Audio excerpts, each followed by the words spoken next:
Hello mathematicians, we'll see one nice problem asked in CSIR exam, June 2014. It is a part B problem again.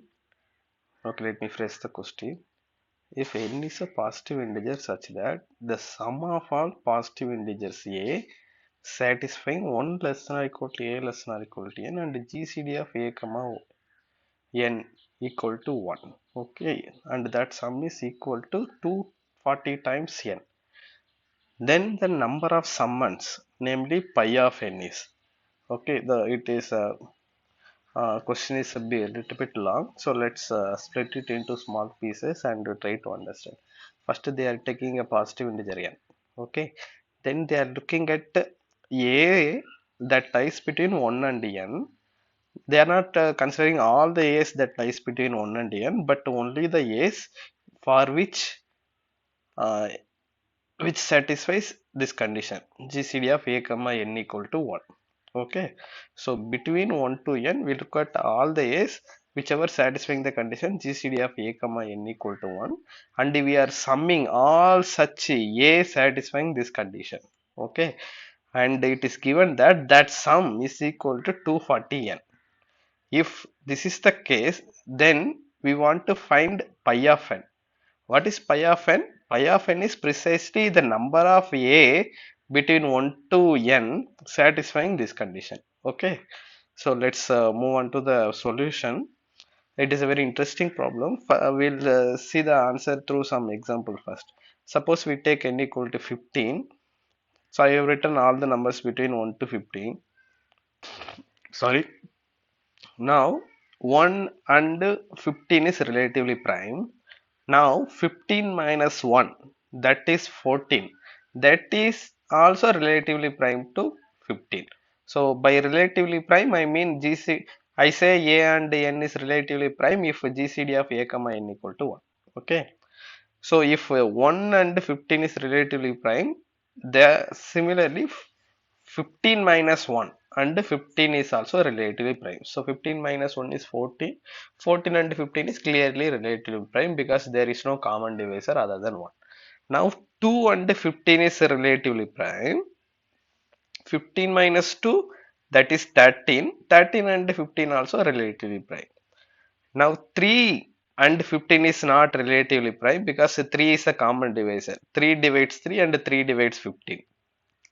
So 3 and 15 is not relatively prime. Similarly, 15 minus 3, that is 12. 12 and 15 also not relatively prime. So we can keep checking like this. 7 and 15 is relatively prime. Similarly, 15 minus 7, that is 8. That is also relatively prime. So what we are observing from this, if GCD of a comma n equal to 1, if a and n has the greatest common divisor 1, then n minus a and n also has the greatest common divisor 1. Okay, this is our first observation. Let's see why it is the case. Suppose d is a number, that is d is a common divisor of both a and n. Therefore, d divides a and d divides n. So d divides a means a can be written as some r times d. D divides n means n equal written as some s times d.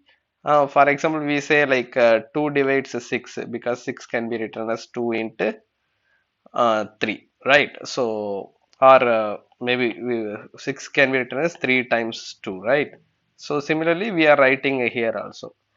So, now a equal to r times d, n equal to s times d. Now, we sum n plus a equal to r plus s times d, n minus a equal to s minus r times d, correct? Therefore, from this we can conclude that this d divides n plus a.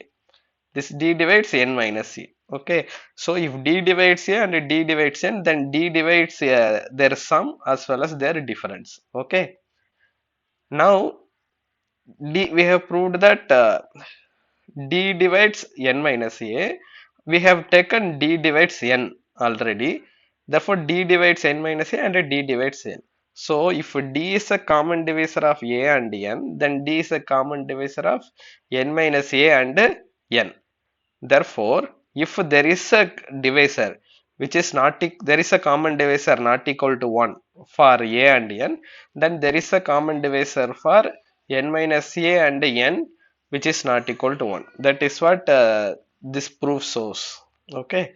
Therefore, equivalently, we can say if there is no common divisor of a and n other than 1, there is no common divisor for n minus a and n also.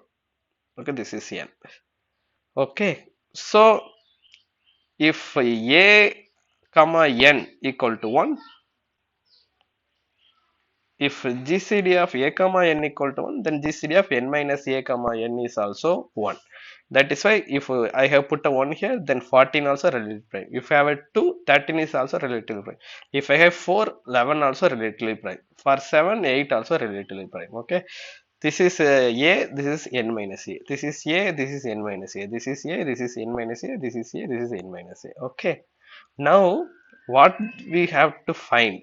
It is given that you look at all the relatively prime number less than n and we want to sum them all. Okay, so we want to sum all these numbers. Okay, and it is given that the sum is 240 times n.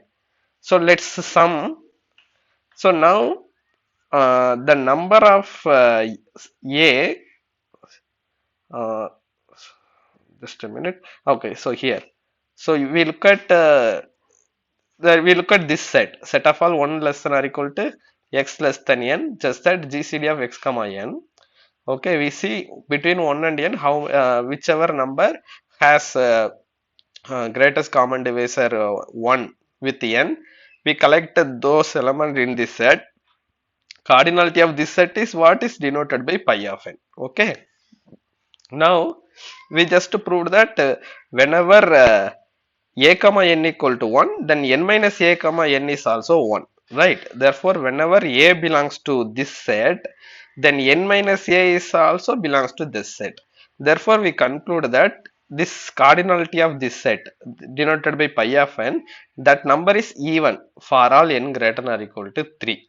Okay, for n equal to 1, it is pi of 1 is 1, pi of 2 is 1, and pi of 3, 4 onwards, yeah, all these numbers are even. That is what this statement is implying. Okay, now we know that cardinality of this set is even number, and we in the problem it is given that you sum all the elements in this set. The answer is 240n. Then find the n. Find the cardinality of this set pi of n. That is a question.